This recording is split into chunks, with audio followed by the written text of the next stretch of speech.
Hi, I'm Hal Roberts. This is Bridge City News. Here's some of the top stories we've been following.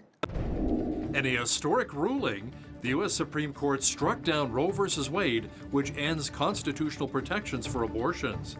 Alberta Health Minister Jason Copping was in Lothbridge to announce a pharmacist-led health clinic, the first of its kind for our province. And a special Dragon Boat Festival is taking place in Lothbridge. We will explain what it is and how it all began. Your nation, your province, your southern Alberta. From the heart of Lothbridge, it's Bridge City News with Hal Roberts. Thanks so much for joining us. The U.S. Supreme Court has ended constitutional protections for abortion put in place close to 50 years ago in a decision to overrule Roe v. Wade. The outcome is expected to lead to abortion bans in close to 50% of U.S. states. The 1973 decision giving a nationwide constitutional right to end a pregnancy. The decision is expected to lead to abortion bans or severe restrictions in roughly half the states in just a matter of weeks. The outcome is similar to a leaked draft of the court's opinion that appeared in early May. That was written by Justice Samuel Alito. Alito concluded that Roe and a 1992 case, Planned Parenthood v. Casey, which basically affirmed the right to abortion, were egregiously wrong and needed to be overruled. The case now leaves states free to ban abortion, and as I said, about half the states are expected to do that. And in other states, the right to abortion has actually been expanded in recent months. The court's decision was really the culmination of decades of efforts by abortion opponents to undo the Roe v. Wade ruling. And it was really made possible by the addition of 3 appointees of former President Donald Trump to the Supreme Court. Before that, it would have been unthinkable for the court to take this momentous step. Meanwhile, protesters were chanting and waving signs in front of the barricades surrounding the U.S. Supreme Court after Roe v. Wade was overturned. House Speaker Nancy Pelosi says the judges ripped away a woman's right to make her own reproductive health decisions. What this means to women is such an insult. It's a slap in the face to women about using their own judgment to make their own decisions about their reproductive freedom. This is deadly serious, but we are not going to let this pass. A woman's right to choose reproductive freedom is on the ballot in November. We cannot allow them to take charge so that they can institute their goal, which is to criminalize reproductive freedom. Missouri's Attorney General is already moving to enforce a state law banning abortion. Eric Schmidt says the ban will only make exceptions in the case of a medical emergency. There's been a lot of celebrating amongst pro-life groups in the United States with the U.S. Supreme Court striking down Roe v. Wade. Pastor Lucas Miles is the author of The Christian Left, host of Faith Wires, The Lucas Miles Show, and co-host of the Church Boys podcast. And he joins us now from South Bend, Indiana, to discuss this historic decision. Pastor Lucas, what does this mean for pro-life groups across the United States? This is a historic day. It's certainly a glorious day, I think, for pro-life workers and Christians and conservatives of all types who really believe that abortion is murder. It's just that, and it is something that is unconstitutional. It should not be allowed. And so we're certainly, really glad to see the Supreme Court stand strong on this, despite threats to their life, despite some of the peril that they've had to endure after this leak. What this really does at this point, it doesn't make abortion go away. It just sends it back to the states. And so we've already seen, I think Missouri was the first state out of the block to put a ban on abortion. And I'm sure we're going to see other states continue to follow suit in that. But I would guess that what we're going to see in the United States is much like we are now, very divided over, each state's sort of political leanings, where certain states are going to be pro-abortion states and other states are going to be pro-life sanctuaries. And I think we're going to see that continue to happen probably here in the next few months as the lines get divided. Thank you so much for joining us. That was pastor and author Lucas Miles joining us from South Bend, Indiana. Well, we had a little more moisture in Lothbridge again today, but it appears as though the rain clouds are slowly leaving us. Jeanette Rocher is in now with an early peek at the forecast. Jeanette, it looks like a wonderful weekend may be shaping up. Well, it sure does look like it, Hal. We did receive about 5 to 10 millimeters of rain today, along with some winds from the northwest gusting at 40 to 60 kilometers per hour. Overnight, those wind gusts are going to die down to about 50K, and then it's all going to clear up, leaving way for a beautiful, sunny Saturday, high of 19 degrees, which is a bit lower than our average high for this time of year, which is 23. But as for all the rest of the weekend details, I will get to those coming up later on in the newscast. Great. Thanks so much, Jeanette. A new pharmacist-led healthcare clinic will be launching in Lothbridge, and it will be the first of its kind in Alberta. The clinic will be located at Superstore off of Mayor McGrath Drive. Alberta Health Minister Jason Copping was in Lothbridge earlier today to make the announcement. BCN video journalist Micah Quinn has the details.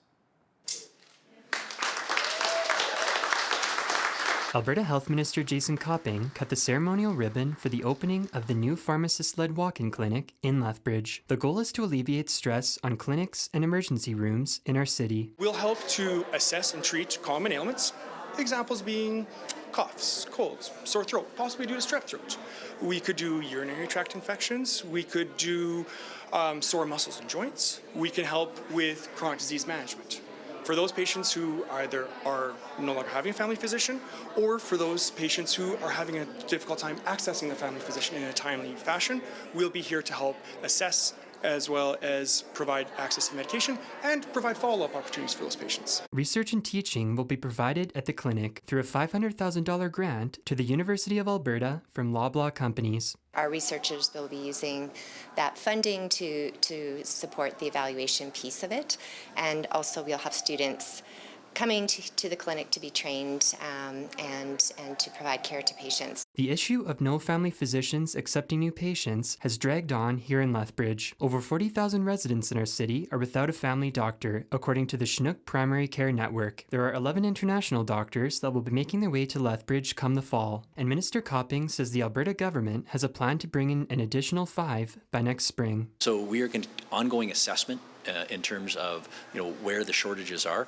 and we're going to continue to invest in not only hiring doctors, but we talked about nurse practitioners, and then looking at other health professions. The new clinic will open up on Monday, June 27th on the second floor of the Superstore on Mayor McGrath Drive in South Lothbridge. For Bridge City News, I'm Micah Quinn.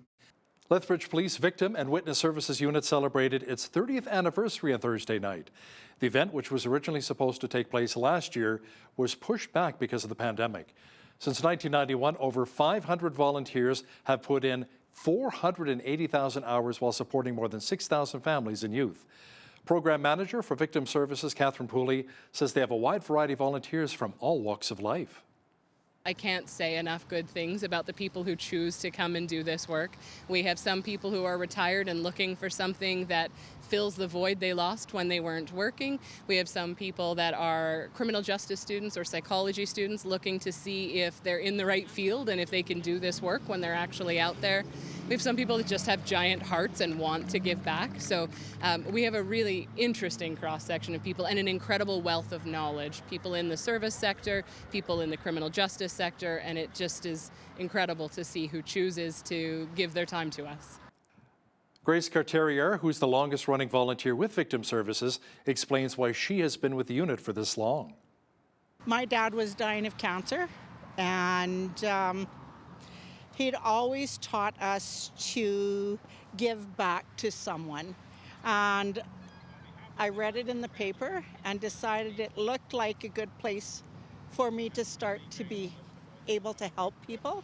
I also volunteered with the dying at that time, but this has been what's kept my heart. The unit is currently recruiting for more volunteers. Details on how to become a volunteer can be found on our website, bridgecitynews.ca. The Alberta government announced that it is investing $300,000 and qualifying 3 additional organizations to raise, train, and place service dogs. Meliora Service Dogs, TLC Training and Consulting, and Holdfast Canine will join our province's approved service dogs organizations, making it easier to get more dogs qualified. Minister of Community and Social Services Jason Lewan says these service dogs are vital in helping disabled Albertans live independent and fulfilled lives. They not only provide many health benefits like increased fitness, lower stress levels, and improved happiness, service dogs also have the ability to perform specific tasks for individuals with both visible and non-visible disabilities. The emotional bond between dog and its owner is why service dogs are truly life companions for those people who have disabilities but can depend on their service with dogs and increase their independence. You know, it is that time of year again when we see many dog owners walking out their dogs, and often we have the urge to walk up and pet the dog and say hi. Well, a dog trainer out of Taber says there are ways we should properly approach a pet. There is canine body language you can watch out for to see if the pooch wants to be petted.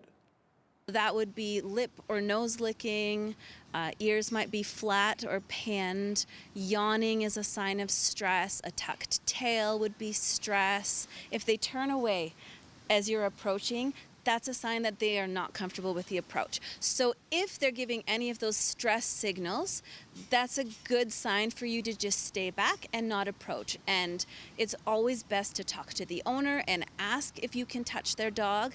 And there might be a very specific way that the dog needs to be approached in or likes to be touched.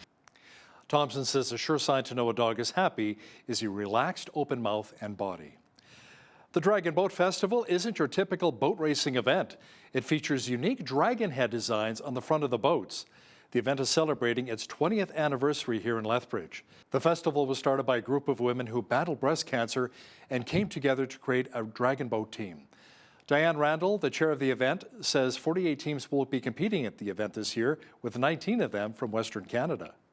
There's 59 races starting tomorrow morning, and our finals are from noon until about 3:30 on Sunday. So there's lots for people to do, to enjoy. It's a beautiful setting. In fact, our site has been identified as one of the best sites in Canada for dragon boating because of the ability to view and the setting. It's an opportunity for people to come together that normally wouldn't come together, either to paddle on a team or just to come out and enjoy the festival. The Dragon Boat Festival starts tonight and runs until Sunday evening. In Lothbridge, we have the summer celebration known as Whoop Up Days. Calgary, of course, has the Calgary Stampede, while the City of Medicine Hat also has a Stampede coming up later next month. Tim Weinberger is with the Medicine Hat and Exhibition and Stampede. He says following COVID-19 lockdowns and restrictions, music fans will be excited to hear that 3 big acts will be performing in the Gas City July 27th through the 30th. There's 3 shows. We have Trace Atkins on Wednesday night, kicking us off. Mackenzie Porter, of course, is our hometown girl and is about as Canadian as you can get. And then on Saturday night, we have the Beach Boys. So we were really excited about the content and the reaction the community's had to the acts. So I think it'll be, all 3 be very, very well attended and very good. Looks like some pretty good shows. Mr. Weinberger will have more on what you can expect with this year's Medicine Hat Stampede in an interview with Jeanette Rocher coming up after Business News. A 35-year-old Brooks man is being charged in connection with the death of Tamara Debbie Sousay of Brooks. Police say they were called to an apartment complex in Brooks on Wednesday just before noon when they found the 30-year-old woman dead. Matt Chope of Brooks was arrested and charged with second-degree murder. Chope has been remanded in custody with his next court appearance set for Monday in Medicine Hat Provincial Court. An Alberta letter carrier says her cost of delivering packages along her rural route have doubled because of the steep hike in gas prices along with the cost of living. Jennifer Henson, one of 11,000 rural and suburban Canada Post carriers, says she and her colleagues are responsible for the fuel and maintenance costs of the vehicles they use. She says the subsidy from Canada Post through special tax treatment helps, but it is not nearly enough for today's inflation. She says those measures should be increased. A law professor in Calgary is sounding the alarm about some of the promises being made by UCP leadership candidate Danielle Smith. Smith says if she wins the leadership and replaces Jason Kenney as premier, she will introduce legislation to ignore federal laws deemed harmful to Alberta's interests. Smith says the province would need to move fast in order to reject any further federal rules on COVID-19 vaccines, such as order shots for children or 3rd doses for everyone. Law professor Martin Olinsky says Smith's plan is not only unlawful and unconstitutional, but also undemocratic. Ontario Premier Doug Ford announced his 30-member cabinet today, and many remain with the same portfolios they had with Ford's last government. Stephen Lecce remains as Education Minister, Peter Bethlen-Falvey is the Finance Minister, and Caroline Mulroney is Transportation Minister once again. Steve Clark remains Housing and Municipal Affairs Minister, Monty McNaughton will stay with the Labour portfolio, and Doug Downey will be Attorney General once again. There are a few new faces in Cabinet, including Ford's nephew Michael Ford, who was named the Minister of Citizenship and Multiculturalism. Prince Charles is telling heads of governments the Commonwealth can learn from Canada's efforts and reconciliation with Indigenous peoples. He spoke at the opening of their summit in Rwanda, the same event that Prime Minister Justin Trudeau was attending. To achieve this potential good, however, and to unlock the power of our common future, we must also acknowledge the wrongs which have shaped our past. Many of those wrongs belong to an earlier age with different and, in some ways, lesser values. By working together, we are building a new and enduring friendship. In Canada recently, my wife and I were deeply touched to meet many of those engaged in the ongoing process of reconciliation.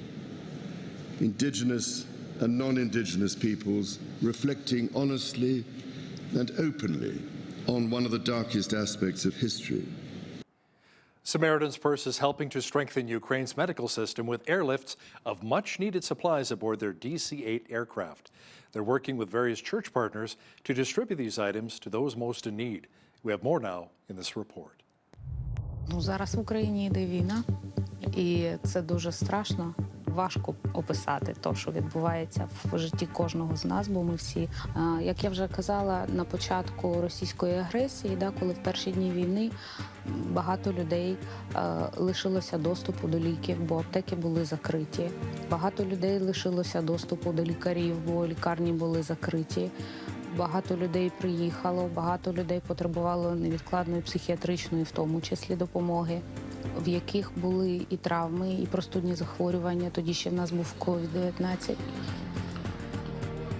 Да, ця допомога дуже нам на даний час потрібна, так як дуже складна ситуація в країні. Ми не можемо закупити необхідну кількість препаратів і хірургічних розхідників. Тому тим більше, що ми не працюємо як лікарня в повному обсязі, ми зараз надаємо допомогу в деокупованих селах, на місці. Зараз у нас потреби в більшості – це коли ми передаємо медикаменти на лінію вогню. Та, наприклад, сьогодні ми передаємо в лікарню в Макарєві пакет, цілу палету, ви там бачили, і там і пігулки, і інструменти, і розхідники. Дуже велика катастрофа була з медичними препаратами. Через те сумка допомога, зрозуміло. Допомога, вона дуже, я вважаю, що вона дуже вдала і дуже вчасна. Мається на увазі, так як це стаціонар. І в нас наша допомога, ваша допомога, те, що на сьогоднішній день була спакована, це обладнання операційних, це обладнання інфузії, це капельниці, це крапельниці, це безпосередньо таблетизований препарат, який хворим допомагає. Це мається на увазі от таким чином. It's great to see the work that Christian organizations continue to do in Ukraine. Well, we had a cloudy and cooler day with quite a bit of rain in Lothbridge today. As for the weekend, a nice one is shaping up so far. Full weather details are on deck.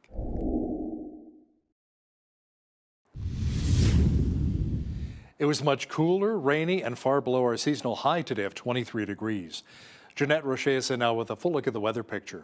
Jeanette, the rain clouds and cooler temperatures may be leaving us just in time for the weekend? Yeah, well, it does look like the clouds are going to clear up for a beautiful, sunny weekend. We're going to be looking at Sunshine all weekend. 19 degrees the high, a little bit lower than the average high for this time of year. 24, that's about where we should be. 25 on Monday is the high under sunny skies. A beautiful 28-degree day on Tuesday. And then Wednesday, we're looking at a high of 21 degrees and 23 for Thursday, which is basically the average high for this time of year. There it is right there. Almanac tells us that the average high for this time of year, 23, average low, 10 degrees. 34 was our high temperature on this day back in 1974.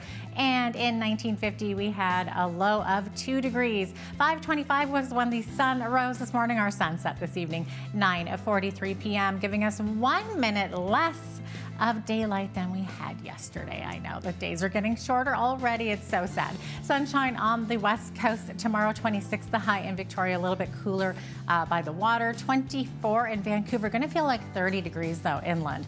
21 degrees in Edmonton, clearing up overnight. They're expecting some showers this evening. Same thing for Calgary, high of 18 tomorrow. Those skies should be clearing up for a beautiful sunshine tomorrow in Calgary as well.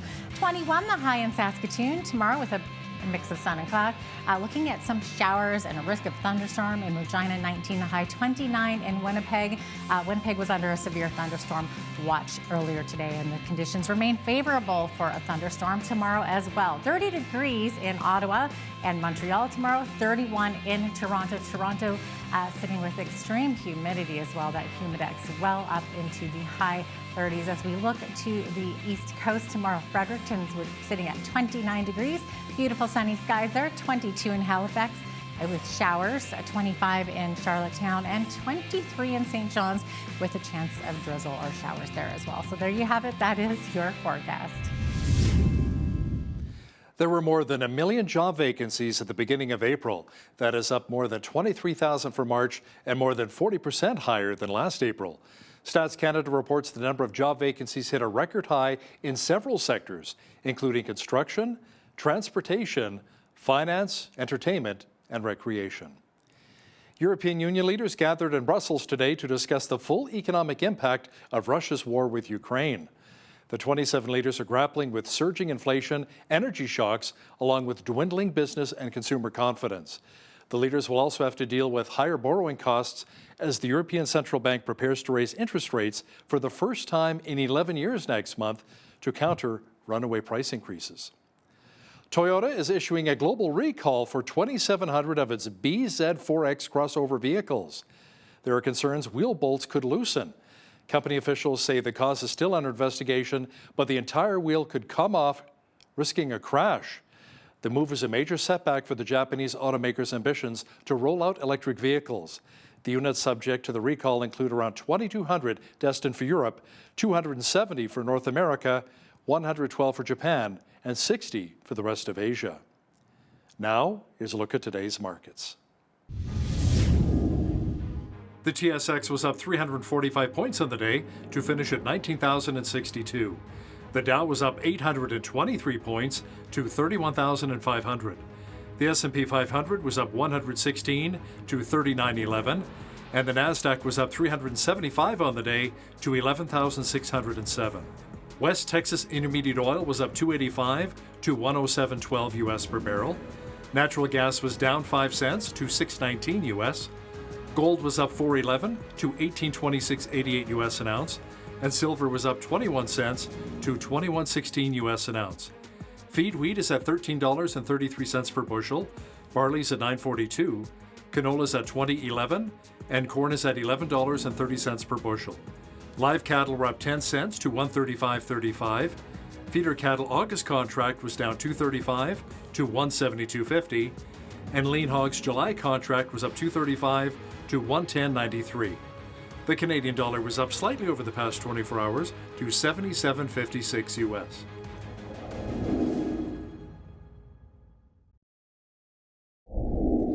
Recapping one of our top stories, in a historic decision, the U.S. Supreme Court struck down the Roe v. Wade decision. The outcome is expected to lead to abortion bans in close to 50% of U.S. states. The ruling means that states can put forward their own legislation now, deciding whether or not to allow abortions. Lothbridge, like many Canadian cities, has a homeless problem. It has gotten to the point that a tent encampment has been set up not far from the soup kitchen. Coming up, BCN's Angela Stewart speaks to some of the city's most vulnerable to hear their plight and what's being done to address the problem. That special feature is coming up shortly.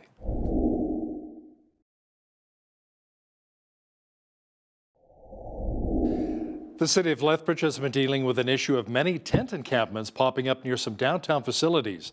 The city currently does not have long-term housing solutions for the most vulnerable. In a special feature, BCN's Angela Stewart spoke to some of the homeless who say they want to see city officials step up and offer more help and support. Here, we're not doing so well. Just the sweater on his back and a few belongings to call his own. Lethbridge resident John frequents this tent encampment often just outside of the soup kitchen. So we lost our place, and we're here now. John, along with his girlfriend, have been homeless for the last year after coming from a state of always having a home to maintain and living by their means.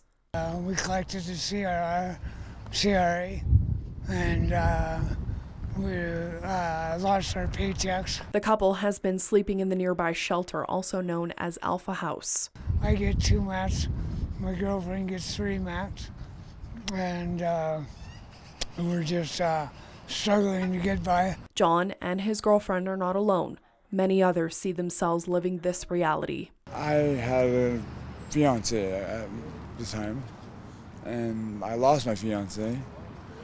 And at the same time, we fell into drugs. Chad, who comes from the blood reserve, says he fell into a deep depression after losing his mother. Battling with addiction and eventually losing his son, Chad packed his bags and came out to Lethbridge, where he's been for the last 6 months. Actually, 6 months ago, on December 28th, I went to detox for 3 months, and I went to treatment for another 2 months. I was in the transitional living for another month. So 6 months altogether, I was sober. Coming out of a divorce, Thomas has been homeless for the last 6 years. I was married for 22 and a half years, and there wasn't really any place for a man to go but come to the city and live in the street. A recent report from Stats Canada shows more than 235,000 Canadians may experience homelessness in any given year, and about 25 to 35,000 may experience homelessness on any given night. These are all real people too. We're all real people. I find all the best people I've ever met are right here. With no place to go, Thomas and Chad say sleeping in a tent is the best option for them right now. I'll go into a tent till a cop shows up, and then the cop and the city get together and they confiscate everything. Everybody here, the cops have to come and tear down everybody's stuff. Like, this is literally all they got for our homes. The issue is the more we take their belongings away, the more they have to seek other belongings. You need shelter. Many tents can be seen at this encampment, and Bill Ginther with the Soup Kitchen says on a number of occasions, the homeless have had their stuff taken away. One of the things that we're doing is that we swoop in, we clean everything up, we take all their belongings, and then they're back in a few days. This is now creating an issue for both the Soup Kitchen and Alpha House. Ultimately, the size, the number of encampments that we're seeing outside the shelter, that's posing a safety risk, and that's why we're concerned. It has worsened over the course of the last year or so, partially because the city made a decision to upgrade Galt Gardens where people stayed. And that wasn't an ideal situation, but neither is this. Many say a transitional housing option would be one step in the right direction of getting on a better path. Situation now is trying to get out of here again. It's really hard. I would like to actually help with the transitional, like the housing. I don't know how much funding, but there has to be transparency too as well with the funding. But the evidence is the case that the last 2 winters we've been promised some form of transitional housing, any kind of housing. There's zero has happened. Lethbridge currently has no transitional housing option available, and for the facilities near the encampments, they say more needs to be done. It's a safety risk for the folks that are staying in those camps, right? They're not meant for permanent habitation, right? And we're seeing folks who, are in the middle between a number of different camps, and it's not safe for them to be staying in there. In a response to COVID-19, the province was funding a housing option for people through Alpha House. But that isn't the case anymore. And now the facility says they want to see something more permanent. We have heard from, multiple stakeholders that, there are funds or that the funds are coming or that, we do see that this is the solution. But ultimately what we need is, things to be greenlit. These are citizens of our city. We may not like the idea, we may wish for something better, but we've got to do something. And right now, I've seen zero evidence of any activity to try to find housing. Ginther says a permanent housing solution is vital, especially during the winter months as the conditions can be unbearable for some.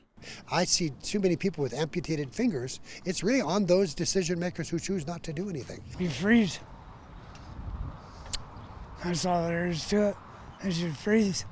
Ginther says he has brought his concerns to the city on a number of occasions. He says he feels the issue has been swept under the rug. And I'm saying, where should they be? And so this bothers me to the nth degree to see people having to live almost like animals. Our city should be ashamed of ourselves. So we as people with an education, people that have the means to make a difference, are not willing to do it. Let's face it, we need a spot, we need space for these homeless people to be, and we're going to try to do everything we can to help those most vulnerable in our community. So it's not a new issue to Lothbridge. Lothbridge has dealt with encampments and people facing homelessness, just like every other municipality across the country. Mike Fox, Director of Community Services for the City of Lothbridge, says a majority of the issues in terms of finding appropriate housing falls on the province, but the city continues to work on finding solutions. I think there's two issues. There's one with people facing homelessness, and then there's the opiate crisis. And I think there's two distinctions there that cause different issues and have different solutions. And all are complex.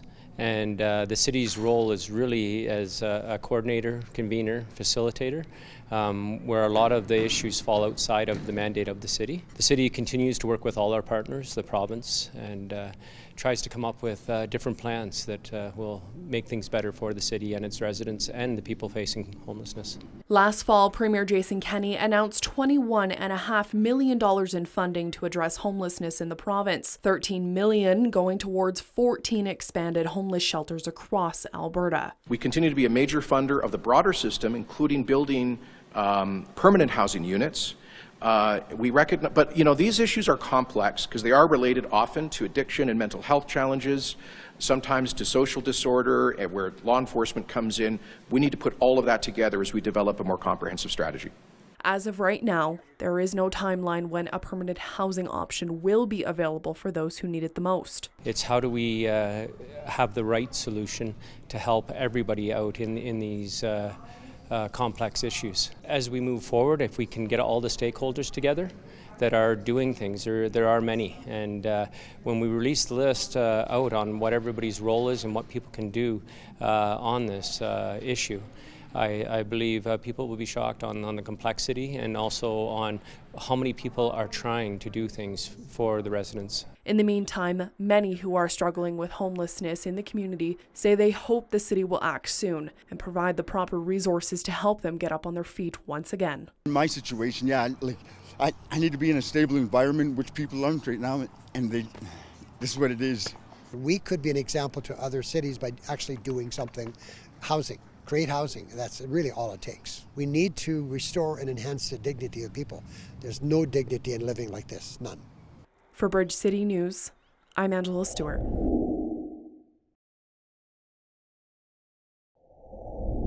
Well, here in our part of Alberta, the summer weather of 2022 is upon us, and most of us are looking forward to all the activities the season brings with it.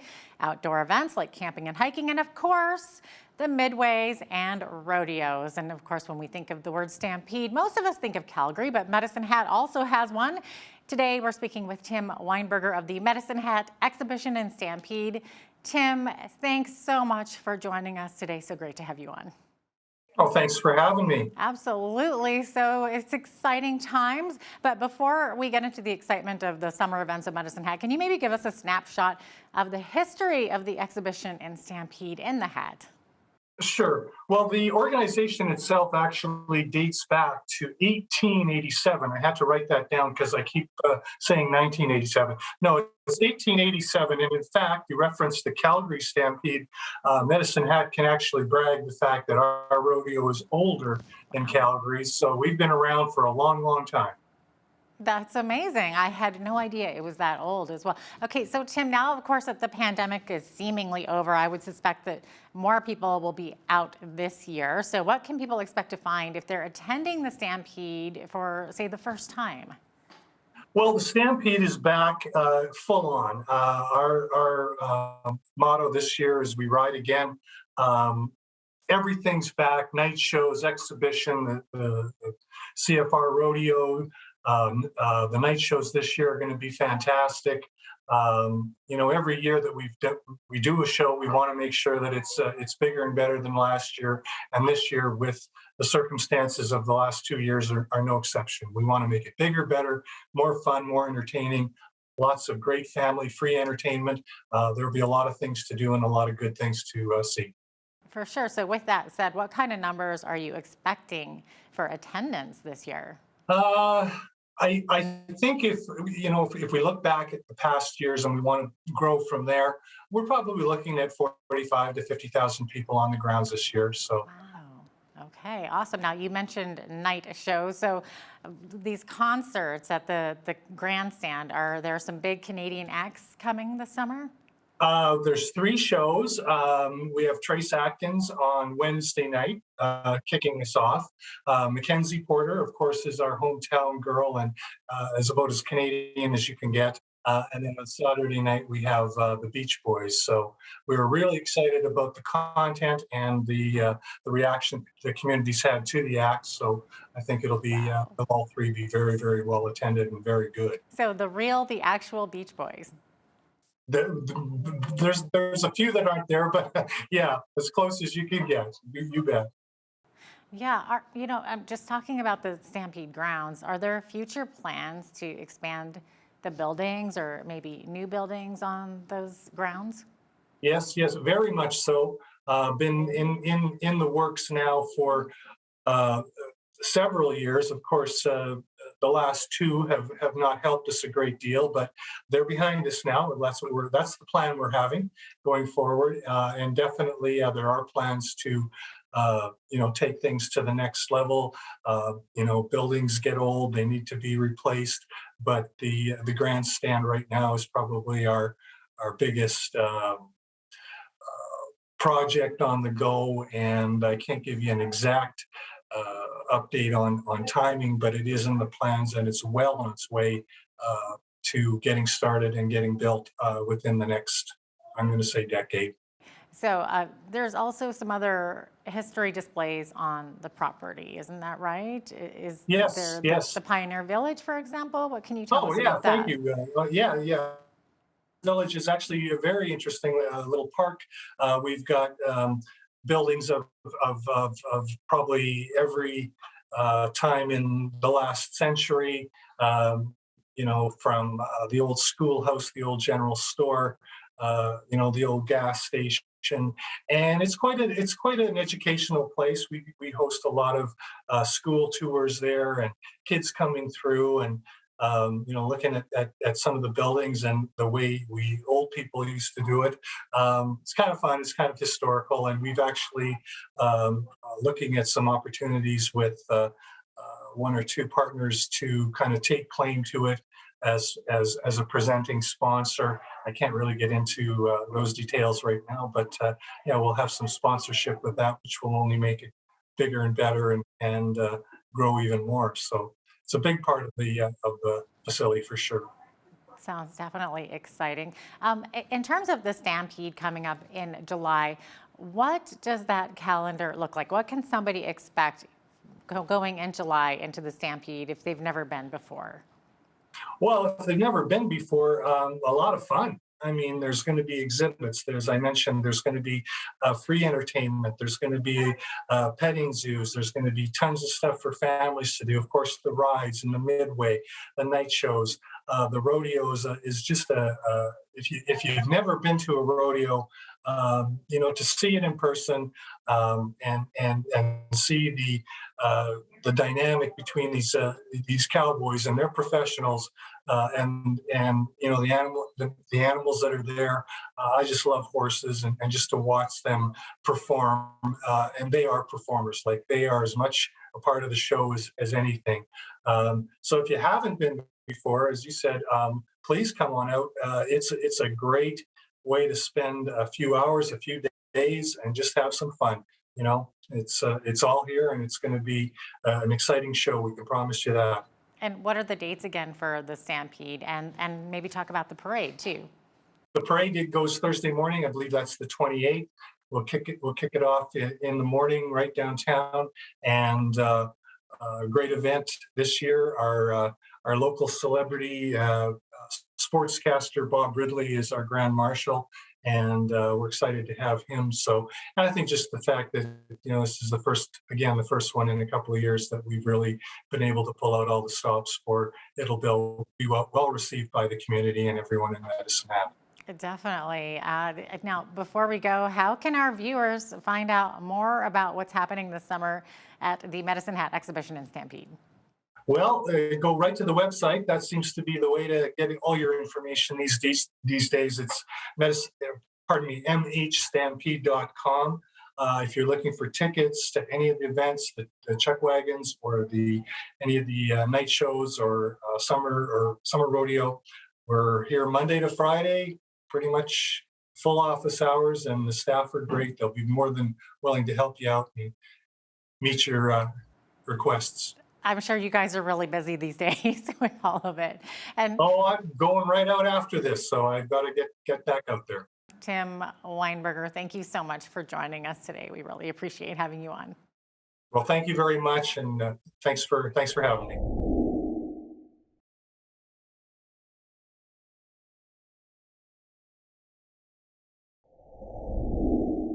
It appears as though violence against Christians is on the rise across the globe. Now, according to recent reports, one of the most dangerous countries is Nigeria.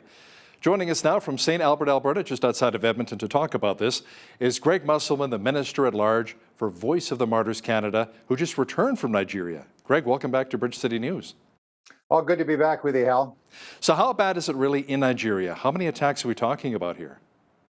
Well, we're talking about, more than 20 already this year, and there were more than 30 last year. And so we're only about halfway through the year. So, the targeted attacks against Christians definitely is rising. I've been there a number of times, many times actually over the years, and it's always been a bad situation. In the top 5, usually on the Open Doors World Watch list of the most dangerous countries and places to be in following Jesus. But now things are accelerating, and I expect, unless there's some kind of intervention here, we are going to see a continual rise of Christians being persecuted. Some of these Islamic groups like the Boko Haram, the Fulani herdsmen, and Islamic State West Africa are increasing their attacks to become more emboldened, and the government's not doing a lot. I understand there were 2 attacks on churches on Pentecost Sunday earlier this month. Describe what happened. Yeah, and I mean, usually, you hear about Easter and Christmas. That's always where we're really intensifying prayer and protection for Christians in Nigeria. But Pentecost Sunday, of course, also important on the Christian calendar. So one actually took place in the southwestern part of the country, which is unusual. And we'll talk about northern Nigeria because that's where most of the persecution is happening. But hundreds of Christians have been gathered at the St. Francis Catholic Church in the southwestern state of Ondo. Now, that, again, is a part of Nigeria which has been relatively calm and free of violence against, attacks against Christians.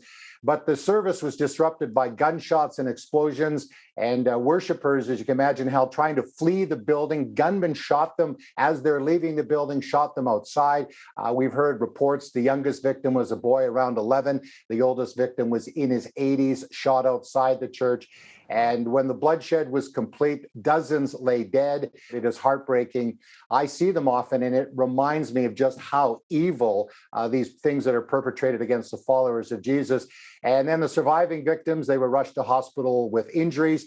And I actually did an interview yesterday with Emmanuel Ogebe. He is with a ministry called Justice for Joss. He's in Washington, D.C. He is from Nigeria, and he was recently there. In fact, we were there at the same time, but we didn't get together at that point. But he told me reports are that there have been at least 40 killed, and the number could be much higher than that. And as I mentioned, and if you put yourself into the situation, these believers trying to escape the shooting, and I was in a service on Pentecost Sunday in Winnipeg. And we were celebrating, the coming of the Holy Spirit, how the church began. And just think, a few hours before, our brothers and sisters were being killed. So this went on for about 20 minutes at this church in southwestern Nigeria. The perpetrators left. The last we heard, there have been no reports. And the Fulani herdsmen are believed to be to blame for this. And witnesses, again, outside the church building, they saw 4 people leaving at the time of that attack. So that's just one attack. And again, I think the scary part about this is that this is happening in the southern part of the country. Now, it's bad what's going on in the north, but now we're hearing that these Islamic groups are actually hiding in the forest. They've set up camps, and they are preparing to wage even more attacks on the believers in the south as well as in the north.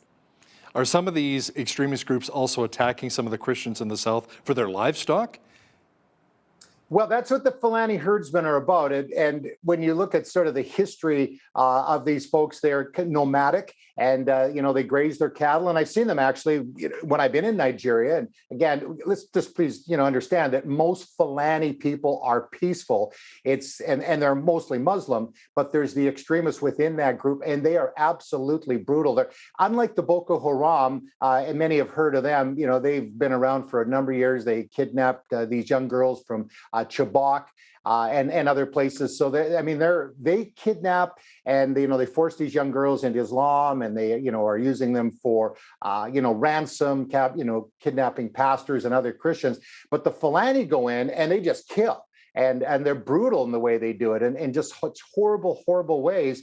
But yes, they're nomadic. They are, they graze their cattle on the land. And then if it's on Christian property, let's say, on the farm, and the Christians, say, hey, you can't do that. They put up a fuss. And then what happens is then the Fulanis will attack them. So that's a part of the building of the Fulanis as they become more and more militant.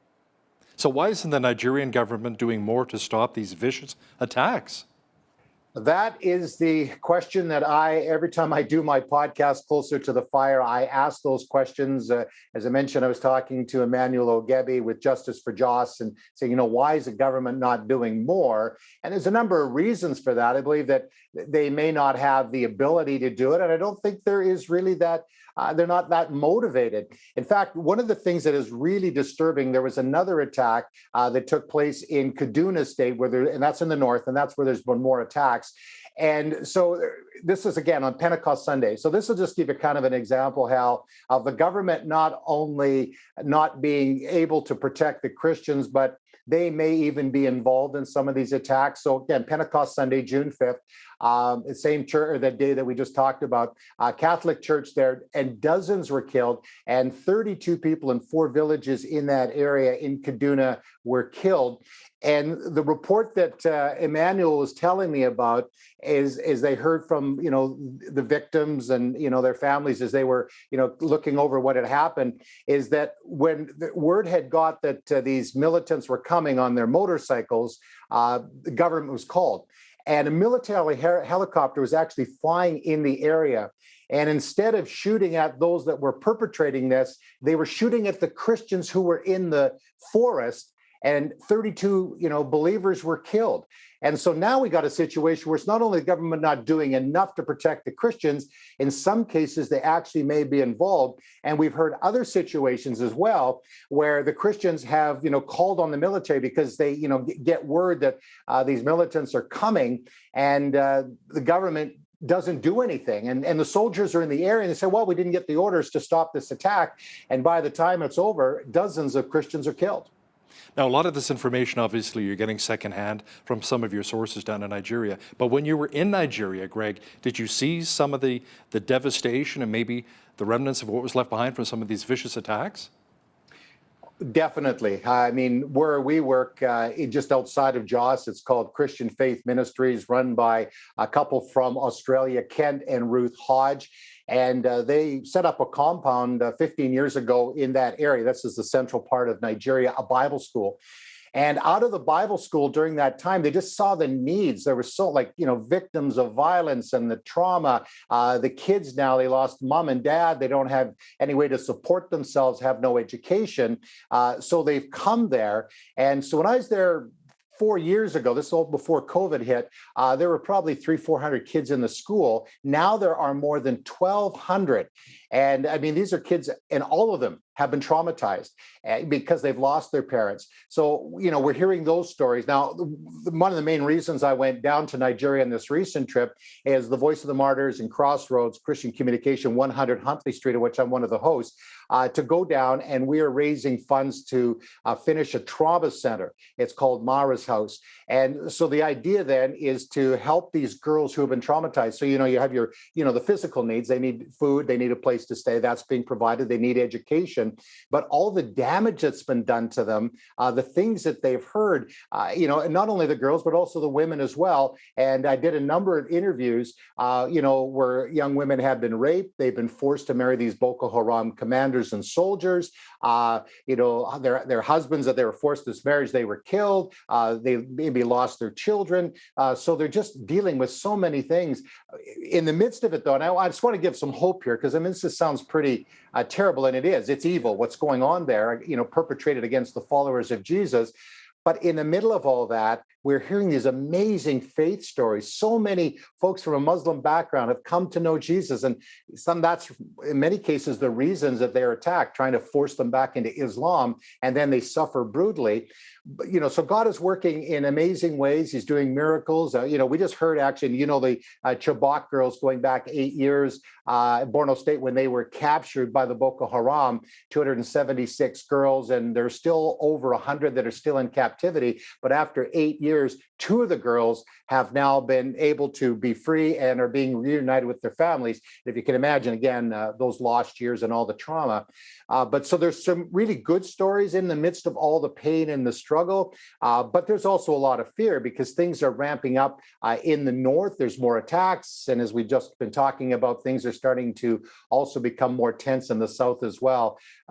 But, you know, having been there, hearing the stories, you know, the sadness and the pain that so many of our brothers and sisters in Christ are going through, it's very difficult to hear the stories.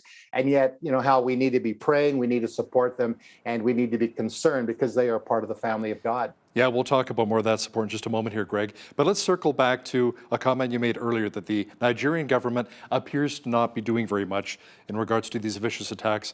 What about the public? Is there much public outcry right now?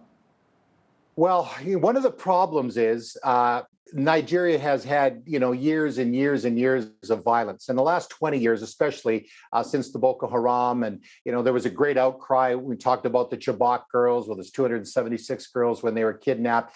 You know, President Obama's wife, Michelle, you know, they were, you know, a lot of people, celebrities were speaking out against this, and which was appreciated. But when it's ongoing, people get kind of numb to it, and that is the challenge. And then you have a war in Ukraine that is, you know, taking a lot of the international attention. You've got climate issues, you've got all the things that are going on in our world that what's happening in Nigeria kind of gets buried a little bit. And that's why I appreciate having the opportunity to be on your program, is to remind people that this is still ongoing and these are real people that are suffering. So, but we can continue to pressure our members of parliament and say, you know, we're concerned about what is going on in Nigeria. Will you just lend the Canadian voice to this and saying that, you know, this is unacceptable. But then you've got the United States that, you know, saying that Nigeria no longer really is a country of concern when it comes to religious persecution, which is absolutely terrible. And I know there's political and economic reasons for it, but really that should never, ever trump, you know, the human rights violations that are happening in Africa's largest nation. So, Greg, outside of prayer and reaching out to our MPs, what else can Canadians do to really help our brothers and sisters in Nigeria? Well, you can get a hold of Voice of the Martyrs, vomcanada.com. We're working in Nigeria, as is Crossroads, as I mentioned, 100 Huntley Street, in practical ways. One of the things I always tell people too, and I've been doing this for, you know, more than 20 years and speaking in churches in Canada and around the world, is saying, you know, we can get overwhelmed when we hear about countries like Nigeria and just go, well, there's nothing really I can do about it. But we can, and we can help them one at a time. You know, when I was there, we met a lady named Amina. Her husband had been murdered. He was a Christian, murdered right in front of her. Her children, they tried to force them to renounce Christianity. Christianity and become Muslim. They refused. They survived. Then 5 years later, she was captured by Boko Haram and taken into the forest with 8 other ladies, and was actually on YouTube pleading for her life. And so I had an opportunity to talk to her, and we're Voice of the Martyrs, through our partners in Nigeria, are building our house. So we do it one at a time. And that's so important. So get a hold of the Voice of the Martyrs and other organizations that work with a persecuted church. But here's something that I found really troubling, is talking to our partners in Nigeria, is the church in the southern part of the country is not really helping out very much with their brothers and sisters in the north, which is sad, because they're just down the road kind of thing, and they're not concerned. And the 1,000 or so, Nigerian churches in the U.S. and the dozens of Nigerian churches in Canada. And my encouragement, especially within those communities and all communities, because we're all related because of Jesus, is to get behind it. Don't ignore what's going on in your former homeland. And so we need to be proactive. We need to be helping. We need to be praying, and we can support as well. And my heart was very warmed when I saw what was going on with Christian Faith Ministries. And, they have a hospital. They train in vocations. They have the Bible school. They're reaching their Muslim neighbors. They're helping to train them in vocation and bringing reconciliation. So God is at work in the midst of this horrible war zone. You see the light of Jesus shining. Greg Musselman is the Minister at Large for Voice of the Martyrs Canada. Greg, thanks so much for joining us today from St. Albert, Alberta. Well, thank you again, Helen. Appreciate the opportunity. And again, let's keep praying for our brothers and sisters that are paying a huge price to follow Jesus. Amen. And on behalf of all of us here at Bridge City News, I'm Hal Roberts. God bless, and thanks for watching.